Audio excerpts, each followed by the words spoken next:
ಶ್ಲೋಕ ಕರ್ಮಣ್ಯೇವಾಧಿಕಾರಸ್ತೆ ಮಾ ಫಲೇಷು ಕದಾಚನ ಮಾ ಕರ್ಮಫಲ ಹೇತುರ್ಭೂರ್ಮಾ ತೇ ಸಂಗೋಲಸ್ತ್ವ ಕರ್ಮಣಿ. 47. ಅರ್ಥ: ಕರ್ಮ ಮಾಡುವ ಅಧಿಕಾರ ನಿನಗಿದೆ, ಅದರ ಫಲದಲ್ಲಿ ನಿನಗಿಲ್ಲ.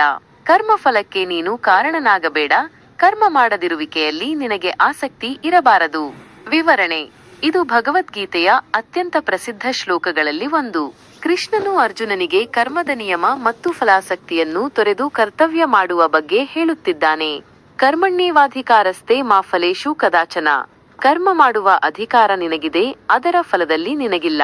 ನೀನು ನಿನ್ನ ಕರ್ತವ್ಯವನ್ನು ಮಾಡಲು ಸ್ವತಂತ್ರನಾಗಿದ್ದೀಯೆ, ಆದರೆ ಅದರ ಫಲವನ್ನು ಪಡೆಯುವ ಹಕ್ಕು ನಿನಗಿಲ್ಲ.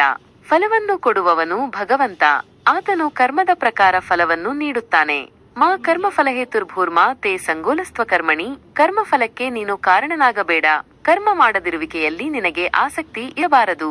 ಕರ್ಮದ ಫಲಕ್ಕೆ ನಾನೇ ಕಾರಣ ಎಂದು ಎಂದಿಗೂ ಭಾವಿಸಬೇಡ.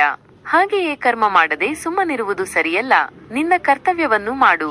ಸಾರಾಂಶವಾಗಿ ಈ ಶ್ಲೋಕವು ಕರ್ತವ್ಯವನ್ನು ಮಾಡು, ಆದರೆ ಫಲವನ್ನು ನಿರೀಕ್ಷಿಸಬೇಡ ಎಂದು ಹೇಳುತ್ತದೆ. ಕರ್ಮವನ್ನು ನಿಸ್ವಾರ್ಥವಾಗಿ ಮಾಡುವುದರಿಂದ ಬಂಧನಕ್ಕೆ ಒಳಗಾಗುವುದಿಲ್ಲ ಮತ್ತು ಮುಕ್ತಿಯನ್ನು ಪಡೆಯಬಹುದು.